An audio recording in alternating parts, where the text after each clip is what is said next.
Well, it's a unique year because the last few years we had lost in the Sweet 16, two times to the eventual national champion, and so each year you come in very hungry with, in my opinion, a lot of pressure to get past that point, and a lot of pressure to be able to win a national title.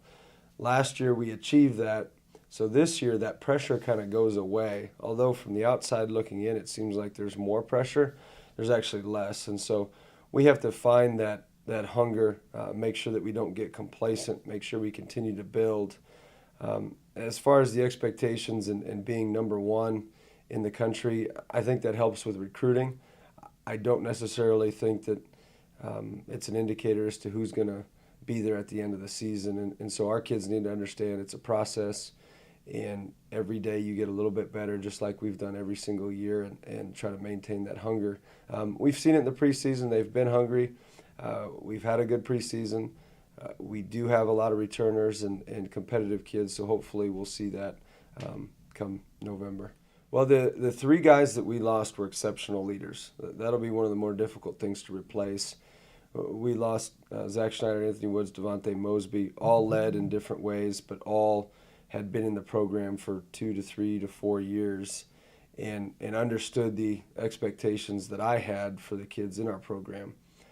They were very strong leaders, and so the junior class didn't get as much opportunity to lead and to make sure that they were ready every single day because those seniors were so strong as far as their leaderships go. And so we need to make sure that this season that those three or those four understand that how important it is to lead these younger kids, how important our culture is to continue to develop and understand that during the season they're going to need to be better leaders than they've ever been. Yeah, we always schedule very difficult. I've always found that it helps prepare your team for the MIAA. It helps with regional to be able to get that strong strength of schedule. And this year's the same. We had a difficult time scheduling teams. A lot of teams didn't want to necessarily play a team that won the national title with a lot of returners, but some did, and we were fortunate enough to get Washburn to play us in a non-conference game in Municipal. I think that'll be a fun environment. We draw well in Kansas City. I think Washburn's going to be excellent, and so that'll help our strength of schedule. We've got multiple teams that made the national tournament: Truman State, Upper Iowa, who we almost lost to, Northern State, who's probably going to be picked first in the NSIC, and then obviously a team that we played in the Final Four, Lincoln Memorial, in our non-conference. So it's going to be a very difficult schedule as usual, and that's how we like it. We love to play the best and see where we're at and challenge ourselves early in the season.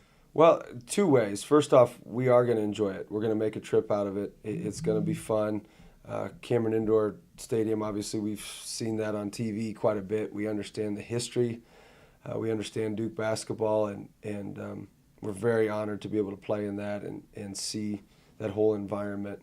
And so we're going to, hopefully tour the facilities and get a play in the gym and those types of things. The second thing, though, is if we approach it like a real game, kind of our scouting things and trying to take away things that they do well, I think if you can do that for a Duke, we'll be able to do it for whoever we play at Division II, because they're so talented, so well coached, they play so hard, and so that's how we're preparing. We're not necessarily preparing to beat them, obviously, but we're going to prepare like it's a real game and really go in and try to compete and try to improve from it.